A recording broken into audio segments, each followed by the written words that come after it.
Lamentablemente, la COVID-19 es una enfermedad que no finaliza el día que se nos da el alta médica. Algunas investigaciones hablan que 1 de cada 5 personas que han sufrido COVID-19 podrán experimentar síntomas 5 semanas después y que 1 de cada 10 podría prolongar estos síntomas 12 semanas más tarde. Otros estudios han dicho que más del 87% de las personas que sufrieron COVID-19 experimentan algún síntoma algunas semanas después. Y más allá de eso, algunos otros artículos demuestran que estas personas podrían prolongar estos síntomas 6 o 12 meses más tarde. Pero esta vez quiero hablarles de una de las manifestaciones que se ha vuelto más común en nuestra población y que ha generado gran incertidumbre. Se llama sarcopenia post-COVID-19. ¿Por qué me siento tan débil después de la COVID-19? ¿Por qué no tengo fuerza? ¿Por qué me cuesta tanto reinsertarme a mis actividades cotidianas? Soy el Dr. Osman Valdivia, especialista en medicina interna, y a través de este video te voy a compartir información sobre sarcopenia post-COVID-19. ¿Cómo podemos reconocerla? ¿Cómo vamos a diagnosticarla? ¿Cómo es que ocurre? ¿Y cómo vamos a enfrentarla? Una de las áreas más vitales para el ser humano es el aparato locomotor, ese que nos permite caminar, correr, hacer actividad física o simplemente ir al trabajo o hacer nuestras actividades cotidianas. Pero ¿qué pasa después de la COVID-19? ¿Cómo se ve afectado este sistema en nuestros pacientes y de qué forma eso impacta en la calidad de vida que ellos están teniendo? Es por eso que muchas investigaciones han girado en torno a cómo el ser humano puede perder su capacidad muscular después de sufrir esta enfermedad. Y es así como se ha ido demostrando algunos elementos importantes. Fíjense, para que tengan algunos datos importantes, solamente en la fase aguda de la enfermedad por coronavirus 2, los pacientes pueden perder entre el 5 y el 10% del peso corporal total, asumiendo como variables más importantes la deshidratación y la pérdida de la masa muscular. Otros autores han investigado cómo el ser humano pierde la fuerza después de la COVID-19 y hay un estudio que plantea que algunos pacientes hospitalizados por esta enfermedad fueron evaluados en cuanto a fuerza y dijeron que en el caso del bíceps braquial, un importante músculo del brazo, había alcanzado únicamente el 69% de su capacidad, mientras que el cuádriceps femoral, el músculo extensor de la rodilla más potente que tiene el ser humano, había alcanzado únicamente el 54% de su capacidad prevista. Esto demuestra que la pérdida de la fuerza después de esta enfermedad es realmente preocupante. Con toda esta información, se ha dicho que sufrir COVID-19 incrementa en un 38% el riesgo de sufrir sarcopenia después de la etapa aguda de esta enfermedad. Pero, ¿cómo interpretamos sarcopenia? ¿Cómo es que ocurre por la COVID-19 o en el contexto de la COVID-19 y cómo podemos enfrentarla? Sarcopenia está definida como la insuficiencia muscular severa y traduce una pérdida o una disminución en la cantidad y en la calidad de nuestros músculos.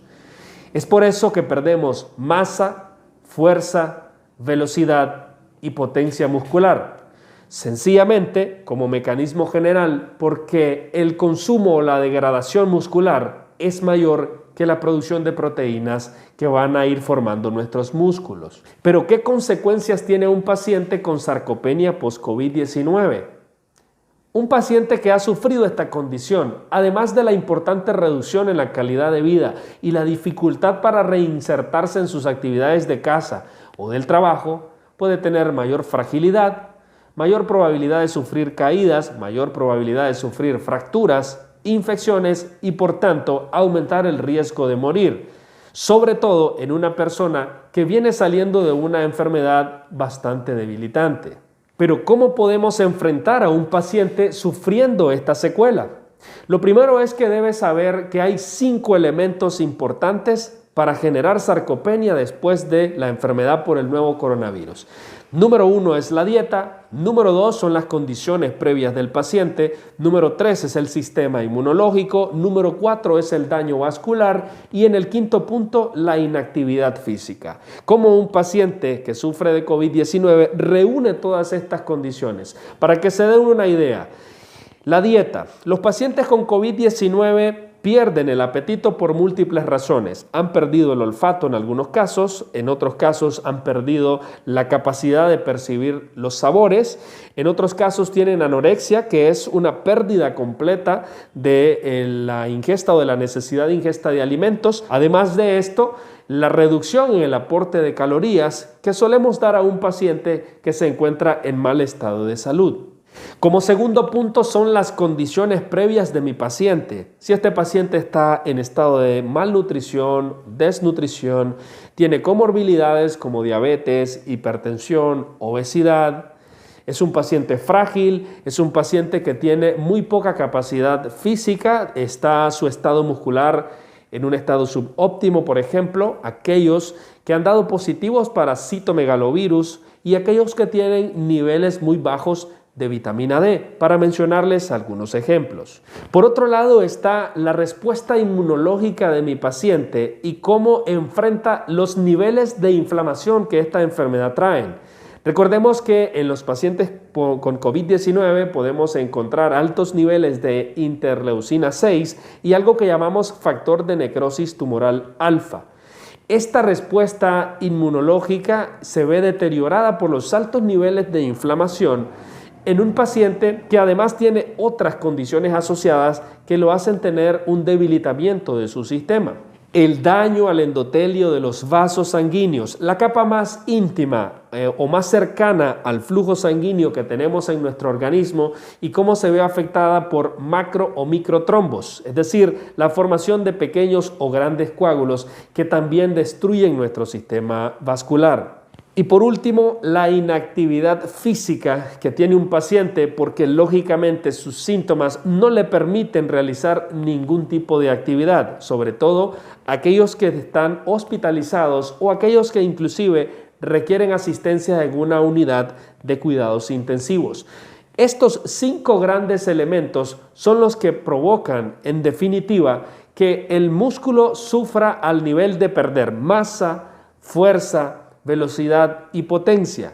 Y es por esto que cuando el paciente logra salir de la etapa aguda, siente tanta debilidad y se siente tan incapaz de insertarse nuevamente en sus actividades cotidianas. Y ahora la pregunta más importante: ¿cómo debo ser tratado si sufrí sarcopenia por coronavirus? Lo primero que debo decirles es que a estos pacientes deben evaluarlos médicos de diferentes ramas o especialidades. Es lo que en medicina llamamos abordaje multidisciplinario, sencillamente porque necesitamos el aporte de cada uno de los especialistas para ayudarle a mejorar su condición. Y esto sencillamente porque hay que trabajar 7 puntos importantes que le ayudarán a recuperar su salud. En primer lugar, la dieta. Y aquí nos hará un gran aporte su nutricionista, pues estas personas necesitan un aporte particular de calorías y proteínas, teniendo mucho cuidado con una condición que llamamos síndrome de realimentación. Es por eso que un profesional debe conducir su dieta, su plato, su alimentación para obtener los beneficios y no ser perjudicado.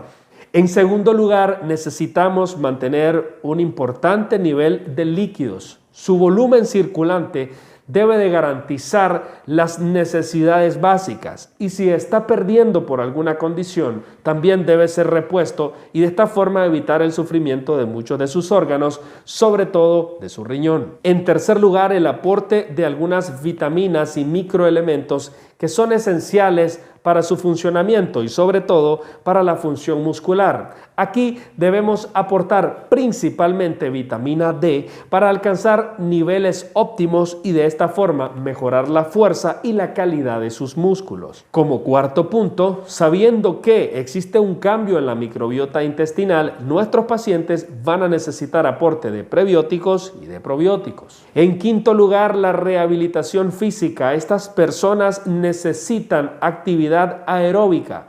¿Cuánto tiempo? ¿Qué tipo de ejercicios vamos a necesitar?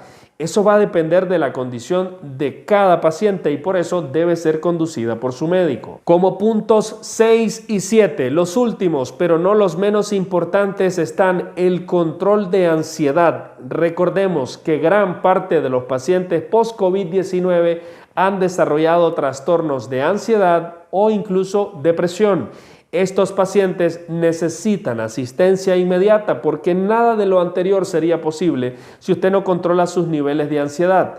Y como punto 7 está el control o adecuación del sueño, de forma tal que usted pueda descansar, recuperarse, reponerse o repararse para iniciar un nuevo día con un estado de ánimo distinto y con recuperación tanto en su nivel mental como en su nivel físico. Así que ahora ya saben por qué se sienten tan débiles y cómo es que el paciente que ha sufrido de COVID-19 pierde tanta fuerza.